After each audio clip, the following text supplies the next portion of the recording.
बिस्मिल्लाहिर्रहमानिर्रहीम। दुरूद नबी करीम सल्लल्लाहु अलैहि वसल्लम की ज़ात अक़दस पर। जी, अब हम थ्योरम करने लगे हैं जो 2016, 18, 19 में आया है। State and prove third isomorphism theorem of modules.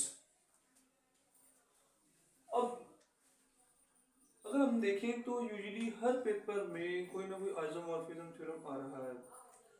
कभी दो आइसोमॉर्फिज्म इकट्ठे भी आ जाते हैं। को देखा ये जा रहा है कि हर पेपर में गालिबन आइसोमॉर्फिज्म पीयू के पेपर में आ रहा है, तो इसलिए आप कोशिश करें इन थ्योरम को लाजमी करके जाएं। तो हम पढ़ते हैं थर्ड आइसोमॉर्फिज्म थ्योरम की स्टेटमेंट कि let M be N R module. आपके पास एम एक आर मॉड्यूल है एंड के और एन सब मॉड्यूल्स हैं M K with K is the subset of N. Then आपने शो करना है कि m over k over n over k isomorphic होगा m ओवर n के। अब इसे आपने याद कैसे रखना है? पहली बात याद रखने की बड़ी आसान थी। m r मॉड्यूल होगा, m इज r मॉड्यूल और k और n आर सब मॉड्यूल्स। ठीक है, विद हमारे पास है कि हमें ये लिखता हूँ n over k, n is the subset of k लिख सकता हूँ। ओके, अब देखिए करना क्या कि आपकी जो सबसेट है, ये जो क्या है सबसेट है, तो आपने क्या करना है m over the subset over आ जाएगा, ये सुपरसेट है। अब क्योंकि n बेसिकली n m का भी सबसेट है और n k का भी सबसेट, तो हम ये करेंगे पहले जिसका सुपरसेट है वो लिख देंगे m ओवर n, और क्योंकि n k का भी सबसेट है तो लिख देंगे n k over n। Okay, अब हम सिंपल लिख देंगे। अब हम इन दो जो छोटे वाले उसको निकाल देंगे क्योंकि m जो है ये सबसे छोटा था ना, बेसिकली यहाँ पे n सबसे छोटा है ना, सबसेट है, तो बाकी रहेगी ये दो। अब इन दोनों में सबसेट कौन सा है? k सबसेट है, इसका मतलब है कि यहाँ लिख देंगे हम m ओवर k आइसोमॉर्फिक है। अब यूजुअली लोग ये भी कह सकते हैं कि हम दोनों में ना इनको कैंसिल कर देंगे और m ओवर k आ जाएगा। आप उस तरह भी याद रख सकते हैं, याद करने का तरीका है, लेकिन कैंसिलिंग नहीं होती। हम याद करने के तरीके को अपना कह सकते हैं कि इसका याद हो सकता है। तो मैंने इसमें याद किया, मैंने आपको बता दिया। अब हमारे पास प्रूफ में चलते हैं। लेट एम के एन आर मॉड्यूल और के और एन हमारे पास सब मॉड्यूल्स है M K with K is the subset of N. क्योंकि के हमारे पास के भी सब मॉड्यूल है और एन भी सब मॉड्यूल है, और के एन का सबसेट है, इसका मतलब है के हमारा आल्सो सब मॉड्यूल है, एन का भी है। के हमारा एन का भी सब मॉड्यूल है, एम का तो है ही है, लेकिन वो यहाँ पे इस प्रॉपर कंडीशन की वजह से के एन का भी सब मॉड्यूल हो चुका है। अब इसका मतलब क्या है? देखिए, क्योंकि m k और n सब मॉड्यूल्स हैं m के, इसका मतलब है m over k m over n तो वेल डिफाइंड है। ठीक है, यहाँ पे m ओवर k और m ओवर n तो वेल डिफाइंड। अब देखें क्योंकि जो k है वो n का भी सब मॉड्यूल है, इसका मतलब है n ओवर k भी क्या हो जाएगा, वो भी वेल डिफाइंड है। यहाँ वेल डिफाइंड होने का मतलब क्या होता है कि जो नीचे वाला सेट है ऊपर वाले का सबसेट सब मॉड्यूल होना लाजमी है।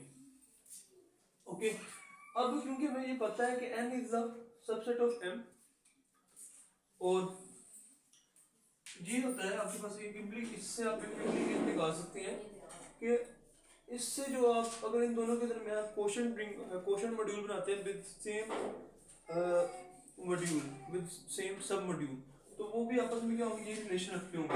जैसे हमने क्या किया है, हमने n ओवर k, अब इसका जो क्वोशंट मॉड्यूल बनाया वो k के लिए ऐसे बनाया और इसका भी k के लिए ऐसे बनाया, तो इसमें जो आपके पास जो सिंबल है वो सेम रहता है, क्योंकि n is the subset of m। इसका मतलब है कि n ओवर k जो क्वोशंट मॉड्यूल है वो सबसेट होगा m over k quotient module का, क्योंकि ये भी हमारे पास वेल डिफाइंड मतलब है कि क्वोशंट मॉड्यूल है, क्योंकि n ओवर k भी क्वोशंट मॉड्यूल है और m ओवर k भी क्वोशंट मॉड्यूल है। इसका मतलब है कि n ओवर k जो है वो m ओवर k का क्या है, सब मॉड्यूल है। n over k is also sub module of m over k। अगर n ओवर k इसका सब मॉड्यूल है, इसका मतलब है कि ऊपर अगर ये रख दी जाए, नीचे ये रख दिया जाए, ऊपर ये नीचे ये, तो इसका मतलब ये वेल डिफाइंड होगा, क्योंकि ये जो सेट है ये ऊपर वाले सेट का सब मॉड्यूल है, इसका मतलब ये क्या वेल डिफाइंड हुआ। अब ये जो इस थ्योरम में हमें वेल डिफाइंड प्रूव करने के लिए मजीद ज़्यादा चीज़ें नहीं करनी पड़ी as compare to second isomorphism theorem के, वहाँ हमें कुछ ज़्यादा लंबी चीज़ें करनी पड़ी थी, यहाँ पर जस्ट छोटी छोटी चीज़ें हैं। तो अभी हम इसके प्रूफ की तरफ बढ़ते हैं जी। अब हमने क्या किया, एक मैपिंग डिफाइन कर दिया, इस ऊपर की तरफ से इस ऊपर से इसकी तरफ define mapping M of K to M M over N. अभी मैंने ऐसे डिफाइनिंग क्यों की है, पहली बात क्योंकि मैं यहाँ पे फर्स्ट आइसोमॉर्फिज्म थ्योरम को यूज करना चाहता हूँ। फर्स्ट आइसोमॉर्फिज्म थ्योरम क्या था, अगर आपके पास m और n दो आर मॉड्यूल है और फाई आपके पास m से n एक सर्जेक्टिव होमोमॉर्फिज्म है, तो m n के m ये वाला जो सेट है m ओवर कर्नल फाई, इसका जो कर्नल फाई मालूम करेंगे, m over kernel phi isomorphic होगा n के, क्या होगा, m over kernel phi n के आइसोमॉर्फिक होगा। अब देखिए बिल्कुल इस तरह, मैं अगर इस से यहाँ से लेके मतलब इस से इसमें मैपिंग डिफाइन करता हूँ, फाई मैंने मैपिंग डिफाइन करता हूँ, मैं ये शो कर दूँ कि फाई मतलब सब्जेक्टिव होमोमॉर्फिज्म है, क्या है फाई हमारे पास यहाँ पे क्या है, एक सब्जेक्टिव होमोमॉर्फिज्म, अगर मैं ये शो कर दूँ तो उसका मतलब है कि आपके पास ये जो सेट है ये इसके आइसोमॉर्फिक बन सकेगा, m ओवर k आइसोमॉर्फिक हो जाएगा m ओवर n के, और यहाँ पे क्या आएगा बेसिकली बाय फर्स्ट आइसोमॉर्फिज्म इस फाई की कर्नल आ जाएगी, कर्नल ऑफ फाई। ओके, ये वाली चीज अगर मैं इस मैपिंग को सब्जेक्टिव होमोमॉर्फिज्म शो कर दूं। अब फिर नेक्स्ट हम क्या करेंगे, हम यहाँ पे शो कर देंगे कर्नल फाई बेसिकली हमारे पास n ओवर k के बराबर है, और कर्नल फाई को इसके बराबर शो कर देंगे तो कर्नल फाई की वैल्यू पुट करेंगे तो बेसिकली हम इसी रिजल्ट पे पहुंच जाएंगे। तो यहाँ पे इसीलिए हमने यहाँ पे मैपिंग डिफाइन किया, फाई इस ऊपर वाले से इस तरह इधर, फाई m ओवर k से m ओवर n हमने मैपिंग डिफाइन कर लिया। अभी मैपिंग हमने डिफाइन कर ली हुई है, कैसे डिफाइन की है कि जब भी आप इसमें से एलिमेंट लेंगे, अब देखिए इसमें एलिमेंट कैसा है, इसमें आपके पास एलिमेंट है x प्लस k का, और ये x किससे बिलोंग करेगा, m से बिलोंग करता है। तो इसमें कैसे एलिमेंट है, इसमें बेसिकली आपके पास कोसेट्स होंगे, कलेक्शन ऑफ कोसेट्स है, तो ये पे क्या होगा x प्लस n होगा। अब बेसिकली यहाँ पे जो x है वो सेम है, जो x यहाँ पे लिया जा रहा है वही x यहाँ पे, ताकि रिलेशन डेवलप हो सके इस मैपिंग का, क्योंकि यहाँ पे एलिमेंट डिफरेंट भी हो सकते हैं। अब क्योंकि मैपिंग को रिलेशन शो करना है, इसलिए यहाँ पे जो x यहाँ पे लिया जा रहा है वही x यहाँ पे हम लेंगे। सबसे पहले शो करेंगे कि फाई क्या हमारे पास वेल डिफाइन है। वेल डिफाइन को शो करने के लिए हम क्या करते हैं, हम इस जो हमारी डोमेन होती है पहला सेट होता है उसमें से हम क्या करते हैं, दो एलिमेंट्स को इक्वल रखते हैं और शो करते हैं क्या उनकी इमेजेस इक्वल है। तो हमने क्या किया, हमने इसमें दो एलिमेंट लिए थे, इसमें से एलिमेंट्स कैसे होंगे, x1 प्लस के x2 प्लस के, इन दोनों को बराबर रख दिया, x1 और x2 हमारे पास m से बिलोंग करेंगे। अब देखिए ये हमारे पास cos h की प्रॉपर्टी होती है कि a प्लस एच अगर इक्वल है b प्लस एच के, तो हम इसे लिख सकते हैं a minus B plus H is equal to H. तो मैंने इसको लिख दिया x minus x2 plus K is equal to K, और यही प्रॉपर्टी हमारी होती है कि अगर ये इस तरह हो रहा है a minus B plus H अगर इक्वल के h के इक्वल आ रहा है, इसका मतलब है कि ये जो एलिमेंट होता है ये बेसिकली h से बिलोंग कर होता है। अगर फिर यहाँ पे देखेंगे x minus x1 minus x2 plus के के बराबर आ रहा है, इसका मतलब है x1 माइनस x2 के से बिलोंग करके। अगर x1 माइनस x2 के से बिलोंग कर गया, x1 माइनस x2 के से बिलोंग कर गया, के मुझे बताइए n का सबसेट है, इसका मतलब है कि x1 माइनस x2 n से भी बिलोंग कर जाएगा। अगर x1 माइनस x2 n से बिलोंग कर गया तो भाई, क्योंकि ये जो आपके पास प्रॉपर्टी है फिर नो लिफ के साथ है, तो we can write that x1 minus x2 plus n बराबर होगा n की, बिल्कुल ये प्रॉपर्टी यूज करते हुए क्या आ जाएगा, x1 प्लस n आ जाएगा x2 plus n। By this mapping हम इसको कह सकते हैं कि ये इसकी इमेज क्या, ये किसके बराबर होता है, फाई ऑफ x1 प्लस के, मतलब ये आ जाएगा फाई ऑफ x1 प्लस के, और ये आ जाएगा फाई ऑफ x2 प्लस के। हमने क्या किया था, दो एलिमेंट कि सेम रखा था, दो एलिमेंट को उसकी इमेजेस को सेम प्रूव कर दिया। इसका मतलब फाई हमारे पास क्या वेल डिफाइंड है। हमने बेसिकली फाई को सब्जेक्टिव होमोमॉर्फिज्म शो करना है। तो सब्जेक्टिव होमोमॉर्फिज्म के लिए बेसिकली क्या रहेगा, फाई को मॉड्यूल होमोमॉर्फिज्म शो करना और फाई को ऑन टू शो करना। अब हम क्या शो कर रहे हैं कि फाई एक मॉड्यूल होमोमॉर्फिज्म है। मॉड्यूल होमोमॉर्फिज्म के लिए क्या करेंगे, इसमें दो एलिमेंट लेंगे इस सेट में से और उनमें फाई ऑपरेट करवाएंगे। हमने दो एलिमेंट ले लिए इसमें से, इसमें फाई ऑपरेट करवाएंगे। जैसे फाई ऑपरेट हुआ x1 प्लस के x2 प्लस के पे। अब बेसिकली अगर फाई तो इस तरह के एलिमेंट पे ऑपरेट होगा, ठीक है, फाई इस पे तो ऑपरेट नहीं हो सकता। तो बेसिकली क्योंकि ये कोसेट्स है, कोसेट की एडिशन आपको कहते हैं कि आप यहाँ लिख सकते हैं x1 प्लस x2 प्लस के। तो आपने यहाँ पे लिख दिया x1 प्लस x2 प्लस के। अब बाय डेफिनेशन ऑफ फाई, क्योंकि x1 भी के से, x1 भी m से था, x2 भी m से था, तो इन दोनों का सम भी m से बिलोंग करेगा। तो बाय डेफिनेशन ऑफ फाई आपके पास क्या आ जाएगा, x1 यहाँ पे m का एलिमेंट होना चाहिए, तो यहाँ पे m का एलिमेंट तो है, तो क्या आ जाएगा x प्लस m। तो यहाँ पे बेसिकली ये लिखा हुआ है x, तो x1 plus x2 plus m। Same by definition, by addition of cosets की मदद से हम इसको इस तरह लिख सकते हैं। अब ये हमारे पास किसके बराबर है, फाई ऑफ x1 प्लस के, ये किसके बराबर है, phi of x2 plus K by definition of phi से। For all x1 x2 belongs to m। इसका मतलब हमने शो कर दिया कि हमने जब फाई को दो एलिमेंट्स पे, इसके दो एलिमेंट्स को ऑपरेट करवाया तो फाई इन दोनों पे ज्यादा ऑपरेट हो चुका है।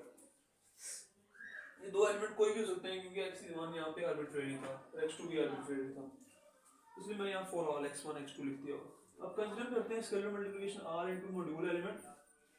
इस मॉड्यूल एलिमेंट पे हमने ऑपरेट करवाया। अब जाहिर सी बात है इस पे डायरेक्ट तो ऑपरेट नहीं होगा। अब आपके पास मल्टीप्लिकेशन ऑफ कोसेट कहती है कि r into x1 आ जाएगा और k एज आ जाएगा। अब बाय डेफिनेशन ऑफ फाई क्या होगा, क्योंकि r x1 तो m से बिलोंग कर रहा है और r रिंग का एलिमेंट है, तो m क्योंकि एक r मॉड्यूल है तो उसका मतलब स्केलर मल्टीप्लिकेशन वेल डिफाइंड है। स्केलर मल्टीप्लिकेशन वेल डिफाइंड इसका मतलब ये मॉड्यूल का एलिमेंट बन चुका है। अगर ये मॉड्यूल का एलिमेंट है तो आप इसकी डेफिनेशन इस पे ये फाई ऑपरेट करवा सकते हैं। जब फाई ऑपरेट होगा तो ये प्लस n आ जाएगा। अब by definition, by multiplication of cosets के हम लिख सकते हैं r into x1 plus n। अगर हम ये लिख सकते हैं तो आप डेफिनेशन ऑफ फाई की मदद से, फाई की डेफिनेशन से क्या लिख सकते हैं, r into 5 x1 plus x1 plus k। हमने क्या किया था, हमने फाई स्केलर मल्टीप्लिकेशन पे अप्लाई किया था, तो हमने देखा कि r रिंग एलिमेंट बाहर आ गया और फाई उसके एलिमेंट पे ऑपरेट हो चुका है। इसका मतलब है दोनों प्रॉपर्टीज मॉड्यूल होमोमॉर्फिज्म की प्रूव हो चुकी है। इसका मतलब फाई हमारे पास क्या मॉड्यूल होमोमॉर्फिज्म है। अब हम क्या करेंगे, फाई को ऑन टू प्रूव करेंगे जी। Phi is onto for any x plus n belongs to m over n, there exists x plus k belongs to m over k such that कि इस पे जो इमेज है phi की वो ये दूंगी, ठीक है। ये बहुत आसान सा है, फाई इज ऑन टू। तो 10 क्योंकि हमारे पास फाई जो m ओवर k से m ओवर n पे जो सब्जेक्टिव हो मॉड्यूल होमोमॉर्फिज्म हमने शो कर दिया है। बाय फंडामेंटल थ्योरम क्या होगा कि ये जो एलिमेंट, ये जो सेट है, ये इस सेट के आइसोमॉर्फिक होगा विद इसका जो क्वोशंट नीचे ग्रुप क्वोशंट है ना, सब इसके जो क्वोशंट में है वो क्या आएगा, कर्नल ऑफ फाई। मतलब m ओवर k ये जो सब सेट है ये ऊपर लिखा जाएगा और कर्नल ऑफ फाई नीचे लिखा जाएगा। ये आइसोमॉर्फिक हो जाएगा सेकंड सेट के। लेकिन हमारा प्रूफ तो बेसिकली ये है। तो नेक्स्ट हम ये शो करेंगे कि कर्नल फाई जो है वो n ओवर k के बराबर है। Next we show kernel phi n over k के बराबर है। अब कर्नल फाई में एलिमेंट किस तरह के होंगे, कर्नल फाई में बेसिकली इसके वो वाले एलिमेंट्स होंगे जिस पे फाई ने जीरो ऑपरेट करना, मतलब आइडेंटिटी देनी है। m ओवर k के वो वाले एलिमेंट होंगे जिस पे फाई ने आइडेंटिटी देनी है। फाई ने आइडेंटिटी देनी है, इसका मतलब क्या है, इस सेट में जो आइडेंटिटी है ना तो वो n आइडेंटिटी होती है। इस सेट में आइडेंटिटी क्या, इस क्वोशंट मॉड्यूल की जो आइडेंटिटी होती है वो नीचे वाला सेट होता है, तो बेसिकली वो n है। इसका मतलब phi of x plus k ने हमेशा n देने हैं, हमने वो वाले x प्लस k यहाँ चूज करने हैं कर्नल फाई में। अब बाय डेफिनेशन ऑफ फाई यहाँ पे हम क्या लिखेंगे, x प्लस n, ये तो n है ही। इसका मतलब क्या है कि बाय मैंने कुछ वक्त पहले यहाँ पे वो लिखी थी कोसेट्स की प्रॉपर्टी। इसका मतलब है कि x हमारे पास x प्लस n अगर n से बिलोंग कर रहा है तो if and only x n से बिलोंग करना पड़ेगा। तो अगर x n से बिलोंग कर गया मतलब यहाँ पे हर x जो भी है n से बिलोंग कर रहा है, इसका मतलब है हम यहाँ पे m की जगह n को रिप्लेस करवा सकते हैं, क्योंकि n तो हमारे पास क्या है, एक सब मॉड्यूल है और m उसका सुपरसेट है। मतलब हमारे पास अब जो भी m का एलिमेंट आना है वो n में से ही आना है, तो हम यहाँ पे m को रिप्लेस करवा सकते हैं with n।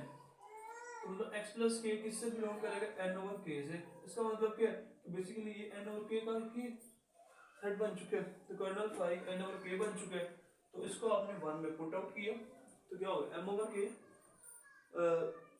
Over n over k isomorphic हो गया m ओवर n के। तो इससे हमारा थ्योरम मुकम्मल हो गया।